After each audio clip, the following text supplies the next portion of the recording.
Williams, Eric Bowling, and she sleds in a snow globe. Dana Perino, The 5.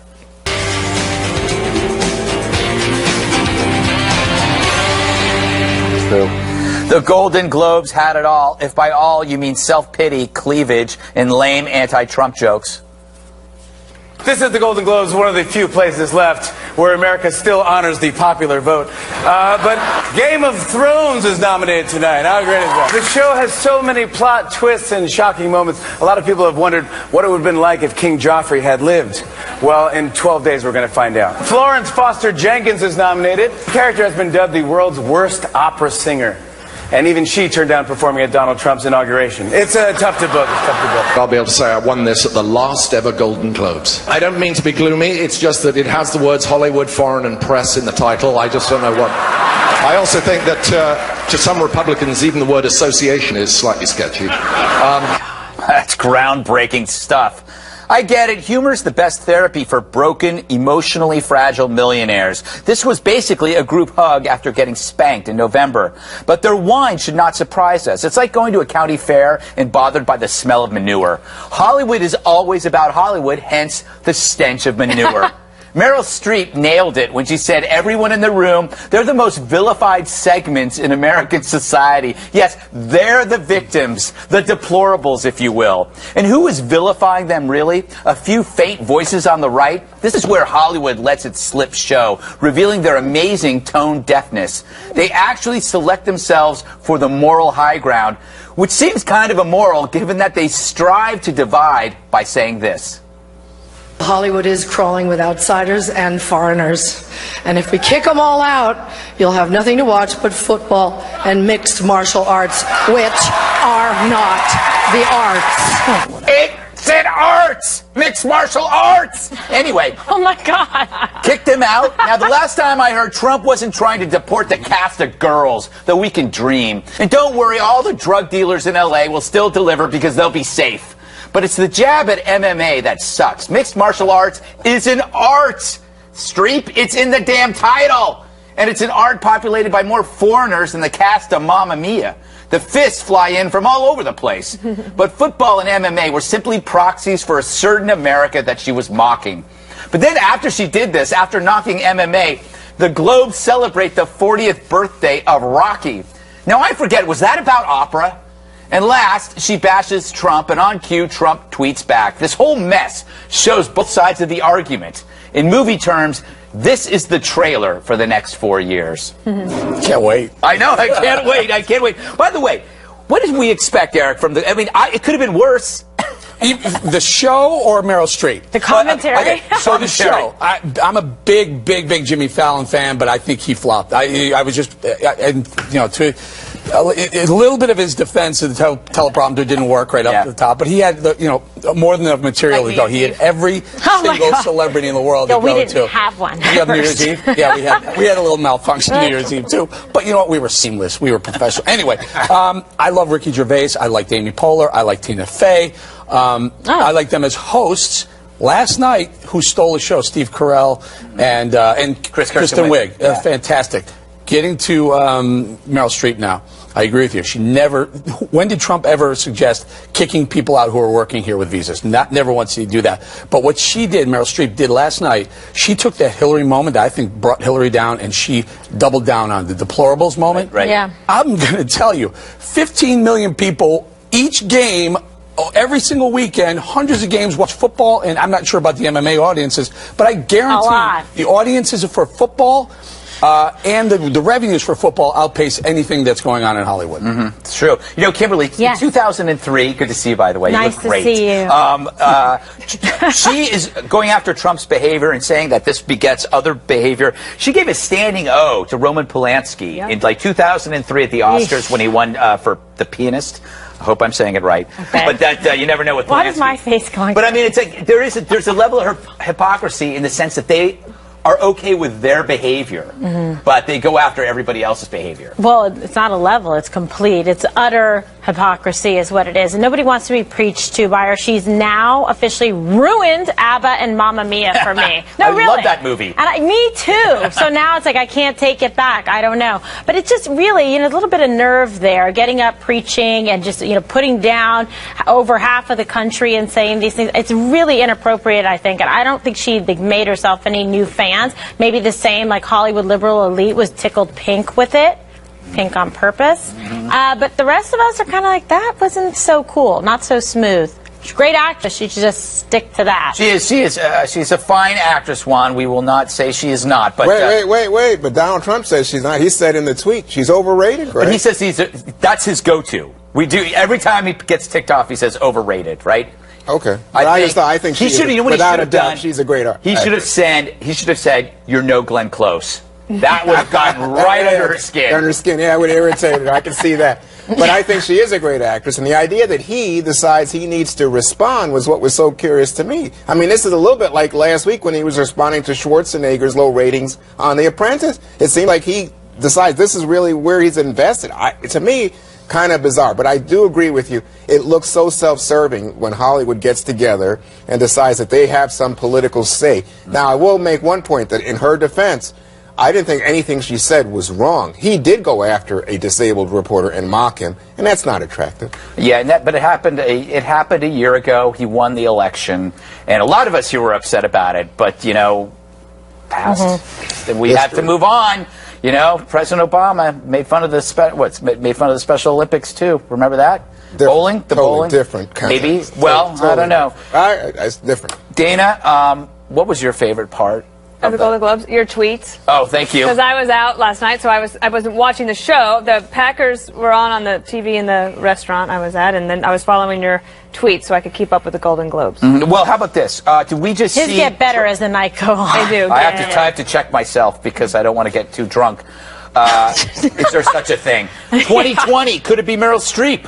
No, but I do think that they will try to see about running somebody from Hollywood, because I think they're going to not understand the election, so they're going to think, okay, well, we need star power, right? That's why my prediction about Al Franken wanting to set himself up to take on Donald Trump, I think, is accurate. I did think last night was utterly predictable, and it would be interesting if at some point either side would play against type. Yeah. So either not react or say, Meryl Streep, you're a great actress. No one's being kicked out if they have a legal visa. Look forward to working with you on all the problems of America. And if Donald Trump had done that, it would have just taken the wind out of our sails immediately. Instead, America is such a blessed, rich country that we've spent an entire day talking about this. Yeah, but Eric, speaking of it, did you see, was it Mel Gibson? Vince Vaughn. Vince Vaughn. We have some of that. This is so good because it's during the speech. They're just like, going, are we the only people here that They voted? might have been. Yeah, This is what they said. This is the conservative table. There's like 4 people there. The other thing that was rich was while all these speeches and talking down to Middle America was going on every single one of those tables, if you saw a shot, there was that Moet champagne, and the filet mignon steaks. I mean, it's very rich to say that they don't eat.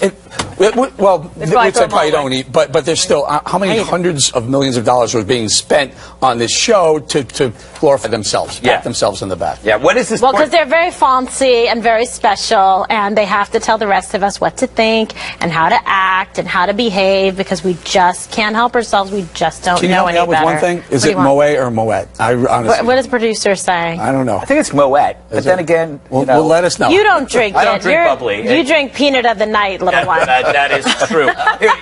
Here's baby wine. Why are you attacking me? You're attacking Short Stories is taking a dig on you. You were attacking Middle America when you attacked me. Oh, we can hug it out later. Pinot Noir. Well, then there is an upside to this. That was a solution. She's about a head taller than me. Let's go to this tape of Meryl Streep talking about how the press has to do their job, I guess, after 8 years of not doing their job. We need the principled press to hold power to account, to call them on the carpet for every outrage. That's why our founders enshrined the press and its freedoms in our Constitution. So I only ask the famously well-heeled Hollywood foreign press and all of us in our community to join me in supporting the Committee to Protect Journalists, because we're going to need them going forward, and they'll need us to safeguard the truth. So why don't she's calling on the protection of the Hollywood, the press, because we know that when they go on these trips to movies, sometimes they'll get indigestion from eating too much of the free food, and those goodie bags are so heavy you could throw at your back. But the thing is, she never. What about the press during the Obama administration? About she's saying we got to hold Trump to the fire. What about Obama during that time? I think people felt he was held to the fire. I know we did around here, but I mean the point is that in those circles, Hollywood, they loved Obama. And I don't think they were as critical of Obama as they like to see the press now be critical of Trump. Right. But, again, I come back to, I don't think that anything she said is wrong. I think it's good to have a press that holds powerful people accountable, and he's going to be president. But it's about time is what I'm saying. But no, I think that, to your point, the critical difference is someone who's solidly on the right. I don't even know that Donald Trump is solidly on the right, but someone who's not in their clique in terms of politics. He's not left-wing. But he is held accountable. I mean, every day. I mean, he gets hit hard all across the board, and that's unfair by the mainstream media. When he said that he could walk down Fifth Avenue and shoot somebody and get away with it, I think so far it doesn't matter what he does. You know what's really hypocritical? Is it reported? You have all these people talking about Hollywood and about how women are getting the chance to do this and do that. All I saw was cleavage. They objectify women. I think we have pictures, or maybe we don't. But I mean, it's like every dress. Really, is that a call for? It was originally. Every shot of every woman was showing everything, and I'm going like they talk about like us objectifying women. They are the kings and queens of objectifying women. I guess they're not showing it now. Well, that's a little late. shot. Well, no, this is Mandy Moore, right? Yeah. By the way, I wear that when I go swimming. But I mean, I know. But this, just so you know, this is it's the style right now. Really? It'll pass. Well, I am disgusted by it. It's Moet, you guys, by the way. Thank you. The deplorables have weighed in, and they say not a single burqa. Not a single burqa on the red carpet. I think that's wrong. Next year. Next year. Is your block over yet? Yes, it is over. More than you think. Coming up, the suspected gunman in the Florida airport shooting rampage appeared in court today. New details about his past and his mental health when we return.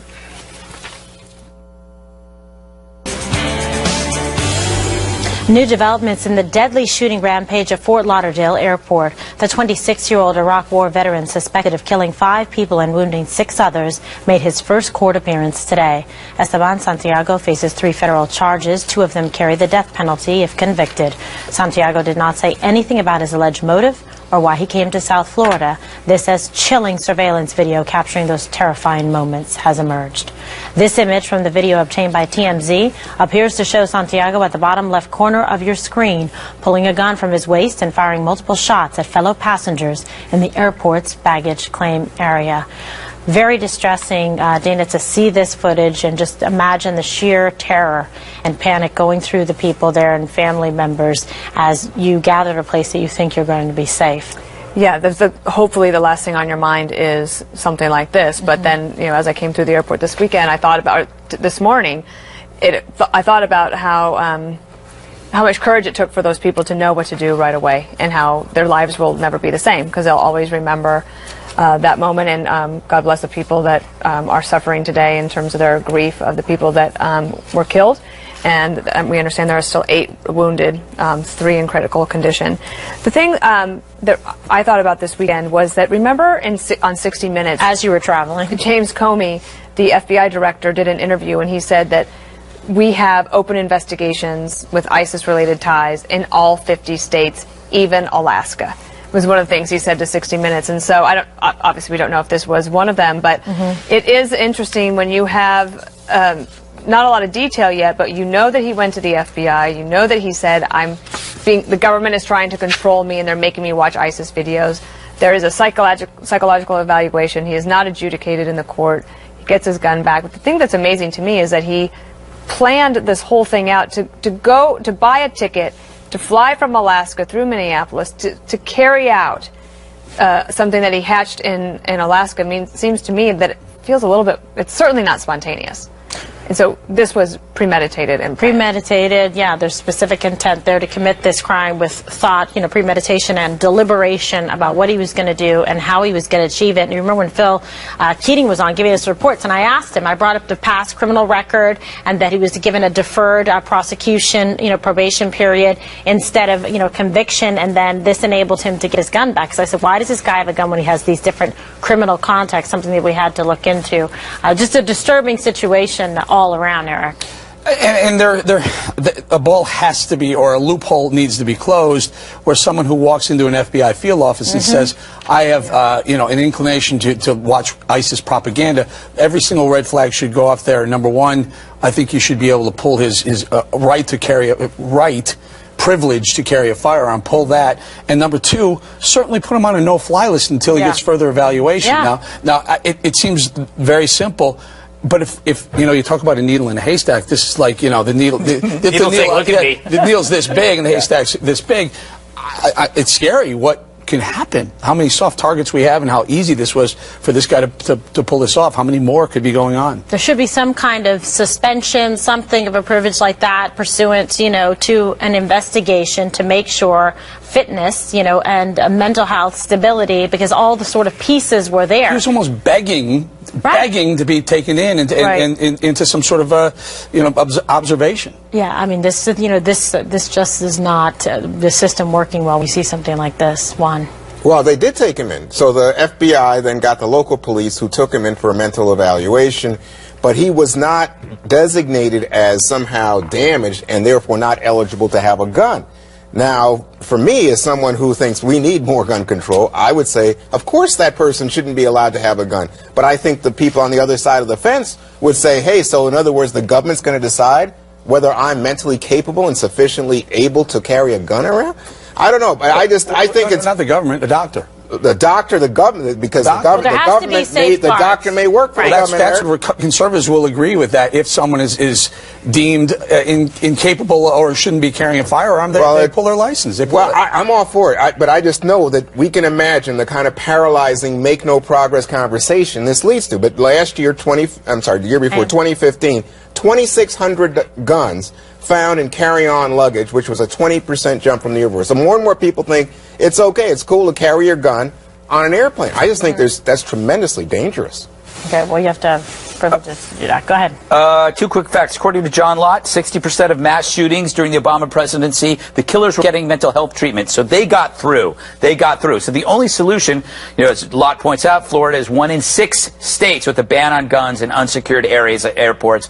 If these needles get through, it's up to us to stop the needles. That means why you should be able to carry. But what I want to commend Mediaite for exposing NBC.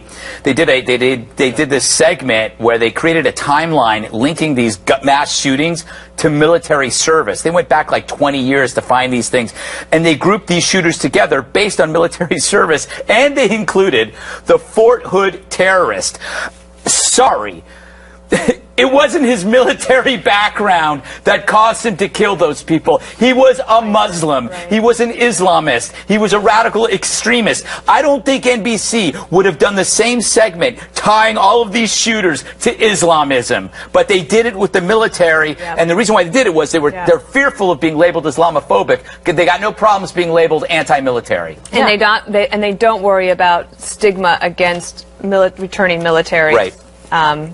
Because there is not a connection between PTSD sufferers and violence that they can draw a complete connection to. Okay. So do you think he should get the death penalty? Because I hear that, in fact, they're going to have a hearing. That if he pleads guilty, that he can't get the death penalty. It's almost unheard of. I was thinking that's very curious, and also because the feds are going to charge him. He needs to be institutionalized. There's plea bargains done quite routinely where people agree and plead out to a life He should have been involuntary. But we have to have involuntary institutionalization. That's the solution. But I'm saying to you, I think if he pleads, odds are he never gets the death penalty, and I think what he did was horrific. Well, if he pleads, he's going to plead to a life without possibility. Yeah, that's what I'm saying. No death penalty. Yeah, well, I mean, okay, you can't just plead to that. All right, fascinating conversation. Kudos to Mediaite. And when we return, only 11 days until the inauguration, and it appears President-elect Trump's first real fights, they're about to begin. A closer look at this week's cabinet confirmation hearings coming up next.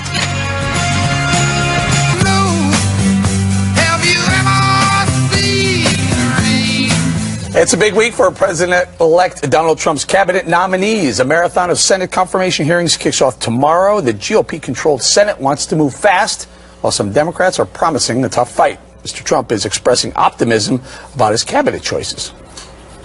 They're going great. Confirmation's going great. Oh, they haven't started yet. I think they'll all pass. I think every nomination will be, they're all at the highest level. Jack was even saying, I mean, they are at the absolute highest level. I think they're going to do very well. There's some concern about Jeff Sessions in particular. No, I think he's going to do great.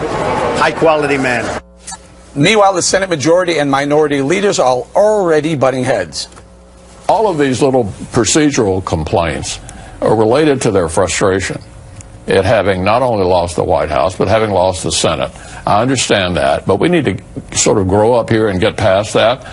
We need to have the President's national security team in place on day one, and papers are still coming in, and so I'm optimistic that we'll be able to get up to 7 nominees on day one. To spend an extra day or two on each nominee, even if it takes a few weeks to get through them all in order to carefully consider their nominations, that is well worth it. It is only fair that they are given a thorough and thoughtful vetting. So expect some political theater that Hamilton on Broadway would be proud of. Democrats huffing and puffing and blowing, but not enough wind power to block any of the cabinet nominees. Personally, for the sake of a safe, smooth transition that shows the world we are united, the United States of America, I hope the Democrats move these cabinet appointments through with the utmost urgency. How about these? Defense, General Mattis. State, Rex Tillerson. Homeland Security, General Kelly. And CIA, Congressman Mike Pompeo. Well, what about that? What about the very important defense and security positions sail through, and then we'll worry about some of the other more controversial picks? Well, that's the argument coming from the Trump people, that you need the national security team in place. I think Senator McConnell said this yesterday on the talk shows. The question is, and this is the pressure coming from the other direction, Eric, is that there are a number of nominees who have not filed their papers. So you get the guy who runs the, I think it's the Office of Ethics, saying, hey, you know, this is unprecedented that they haven't given us the papers. We're under siege now to try to get many people through quickly, but we don't have the information. And we know there's lots of opportunities here for conflict of interest because most of them are millionaires and billionaires. Dana, one of the funny things about this is Donald Trump, they were gutting the Office of Government Ethics, and then Donald Trump said, hold on, don't gut that. The Democrats are saying, hold on, let's get this. No, it's different. The Office of Government Ethics is for the executive, well, for the federal government. What you're talking about is that the House there was a special committee that was separate, and it was just for House members, and that's what they were. Does it fall within the same? No. Okay. Totally separate. But anyway, I do think that Rex Tillerson is probably going to wow them, and I think that he will show himself to be quite a diplomat. There's some really good support for him all across the board. I heard a great story this weekend about how when he was the head of the Boy Scouts, he was able to negotiate to make sure that that there wasn't a split in the Boy Scouts. Remember, there was controversy a few years ago. So I think that he will surprise and win over some of the skeptics. One of the questions I think that Republicans should definitely ask all of these nominees is how they might try to restrain their power. How might you try to return power and decision-making to individuals or to states so that they're not trying to increase their kingdoms, but they're almost sort of trying to strategize how to get power back to the people. Are we being fair? Are the Republicans being fair, saying let's move these through? Meanwhile, did we give Obama a hard time in 2008? I don't remember it being that hard of a time. But then again, lots happened since then, and I don't have much long-term memory left. Or short-term. Or short-term. This is a delicate dance, though. You know, it's kind of like you don't want to overdog the underdog. You don't. If you go hard at one of these people, you will turn them into a victim, which is what happened with Oliver North. It's like if you go at him, all of a sudden the audience will start liking that person. So you got to be balanced when you're questioning. But I would never want to be interviewed. It's like it's a public job interview, and you never know what they're going to bring up, and it's like they could pull the worst thing ever, like a picture from your past, and it's like, I don't remember when that happened. Yeah, I think that 99%, of his picks will sail through confirmation. I think they're very talented, they're qualified.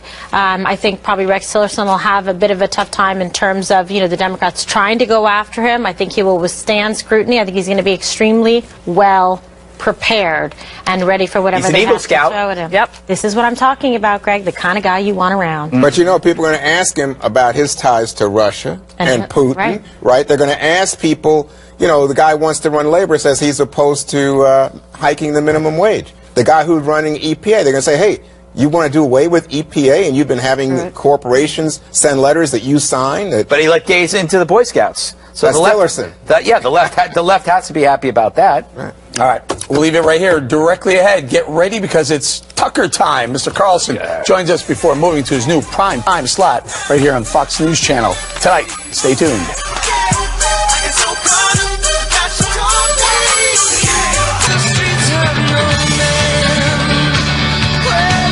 Streets had no name. 2017 shaping up to be a year of big changes. And one of the most exciting shifts of the year is happening in just over 3 hours from now. That's when one of our favorite Fox News shows, Tucker Carlson Tonight, moves to 9 p.m. Eastern weeknights. And we're delighted to be joined by our friend, our good friend, Mr. Tucker Carlson, who has a preview of his big show. Tucker, congrats, man. Just wonderful. Thank you, Juan. It is great to see. We miss you in Washington, by the way, I miss being there sometimes. I tell you, this is a what did you just tell us? Hey, now We can work something out. Yeah, hey, Juan. Hey, make a deal. So, Tucker, We know a guy. before you tell us what's coming on the show tonight, and everybody's curious because it's the big debut, I was so amazed to see that Rachel Maddow sent you flowers. Yeah, she did. We worked together at MSNBC, you know, a lifetime ago. She likes him. we always got along. I don't agree with her politically. I haven't seen her show in a while, but I'm taking that on faith. But she's a nice person, and she's also at 9 o'clock. So what's coming up Very tonight? classy. What are you doing tonight? Glenn Beck is opening the show. I haven't seen Glenn Beck in a long time. Glenn had a really interesting campaign year. I think he was on the road, as you know, with a candidate, with Ted Cruz for months. And I want to ask him about it and what he's learned. And he seems to be going through a kind of political rethinking. And I'm always interested in that.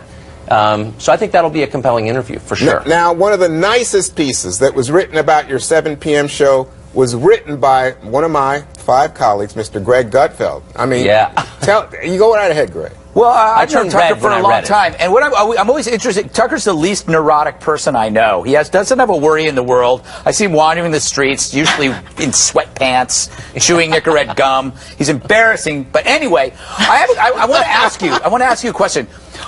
When you're doing your show and you're having a meeting or whatever, are there things that you say to yourself, "I'm not going to do," like segments or cliche? Like if you look at the cable news atmosphere and you go, I hate that, I'm never going to do that, I don't want to do that.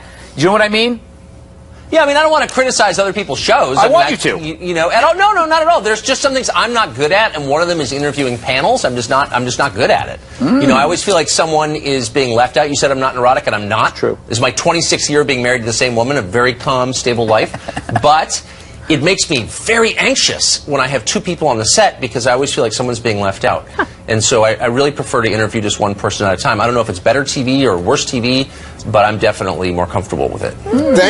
Dana, you know, Tucker is a guy who I think has written that Trump was not his first choice, but he's now going to take on a key slot here at Fox in a moment when Trump is becoming president. Well, one of the things I love about Tucker's show is when I get home in time to watch the panel, and I watch Tucker, and I've seen you talk about driverless vehicles, Airbnb, guns. I mean, you're leading the show with something that is not necessarily what you would see on any other show, and I love that. I also feel like you're the most curious person I've ever known. Like, everything interests you.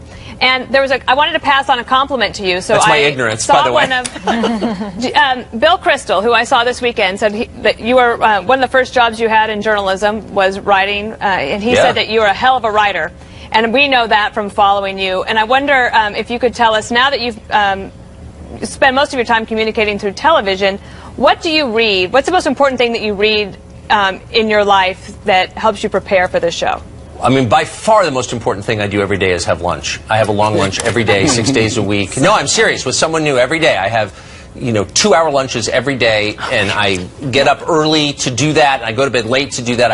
I make that a priority because I want to talk to interesting people. I talked to someone today, a very sort of well-known liberal reporter, interesting person, and had a great time and learned a lot. So I never skip that. I always have a long lunch. Here's an interesting man, Eric Bolton. Yeah. Hey, Tucker, a little observation, and it's amazing the niche you've carved out in a very short period of time. So this segment where you'll bring on someone, a liberal or an educator, or who will say something provocative, and really it doesn't matter, you know, how small of a venue they're doing. Sometimes it's even a provocative tweet, and you'll bring them on, and you're so good at it, you eviscerate them, but how do you keep getting them to come back on? Yeah. It's amazing. You have some great bookers.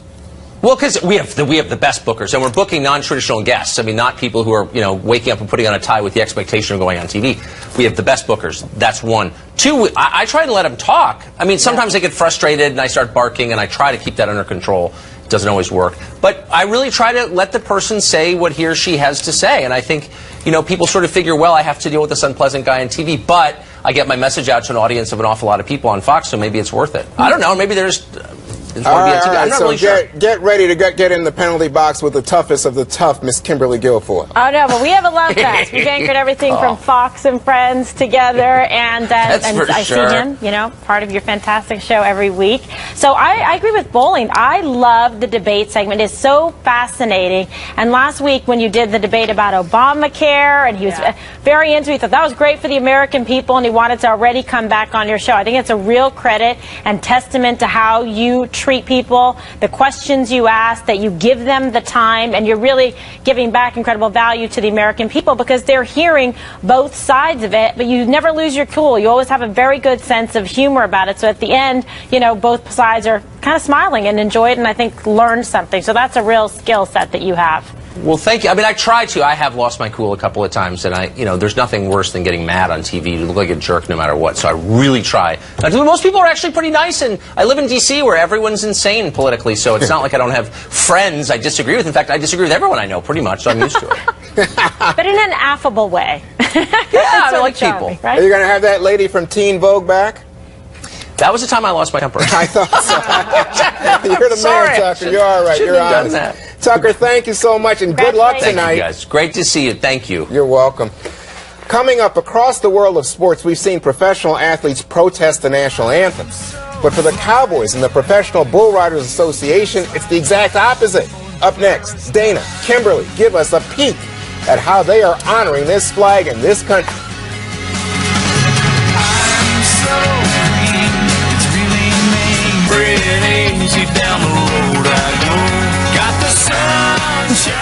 On Friday night, Kimberly and I put on our cowgirl hats and were made fun of. But we headed over to Madison Square Garden here in New York City for the highly anticipated Professional Bull Riders event, or PBR, as we call it. It's as Americana as you can get. They prayed before the events and have even implemented a pledge for every rider to stand for the national anthem.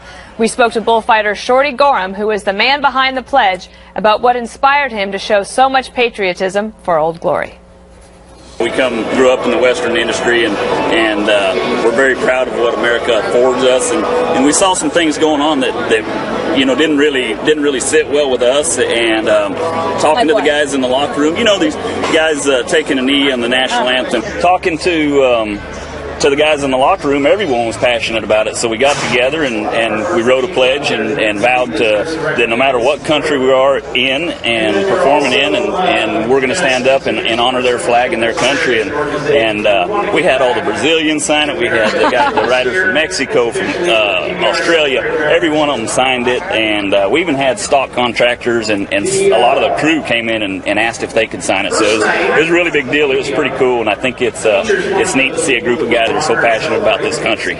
So, KG, that was your first PBR, and did you love it? I loved it. Once you go PBR, you never go back, right? Boom. I loved it. I thought it was fantastic. The patriotism, you can feel it in the whole arena. It was wonderful because we have to deal so much with everybody needing like a timeout, a safe space, microaggressions, putting down the country, wanting America to take a knee. This was like patriotism and love of America and God and country all in one place. I found it to just be, you know, really a wonderful experience, and thanks to you because you arranged for us to be able to be there, and the people that we met were really incredible. Faith, family, and fun. That's what it was all about, Eric. Beautiful. It's a great event, by the way. If you get a chance, bring the kids out, bring a family out, and also come check out the bulls. You have an opportunity to check out the bulls prior to the show.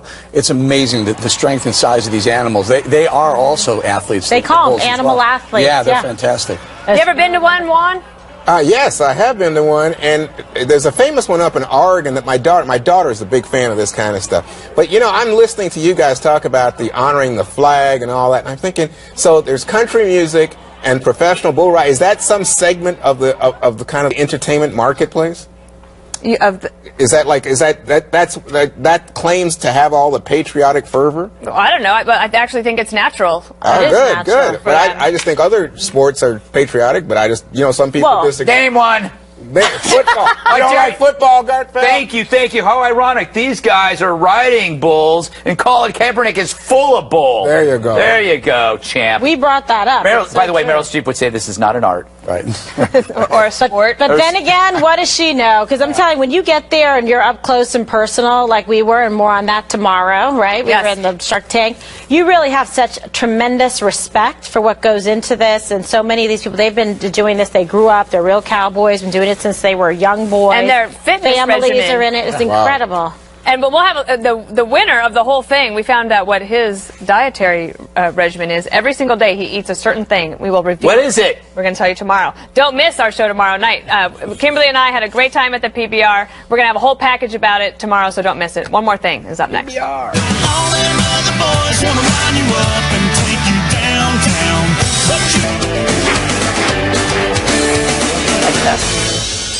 It is time for one more thing, and time for this. Greg's Commuter News. You know, a lot of people don't realize the best way to commute, to save gas and to save energy, is not to ride a bike or to jog, but actually just to roll gently. Here we have on the beach, we have Leo DiCaprio discovering a new way to save on carbon emissions by simply relaxing and then just gently rolling down a hill. There you go. You can actually get to where you want to go so much faster if you roll down. Did you mean to do little that? Little energy. Oh my goodness. Let's go downhill at all times, though. It doesn't work uphill. When he looked up, he thought, "Oh my God!" Because he knew it was like, this is a mistake. This is definitely I can't stop. I have no arms. I have no arms. I can't stop. Poor thing. He's armless. All right, I'm going to just stare at Kimberly while we go to Dana. Okay, tomorrow on our show, we're going to have Brett Baer, and that's a good thing because he has a new book out. This is it. It is called 3 Days in January, Dwight Eisenhower's Final Mission. You would not believe the accolades of this book. David Eisenhower, the grandson of the president, former president, says it is the best book on Eisenhower, the best book written about a presidential speech to appear in a very long time. You have accolades from Tom Brokaw, Clarence Page, Michael Beschloss, the historian. So congratulations to Brett. The book is out tomorrow. It's called 3 Days in January, Dwight Eisenhower's Final Mission. So you'll see him here on the 5. Who gave this?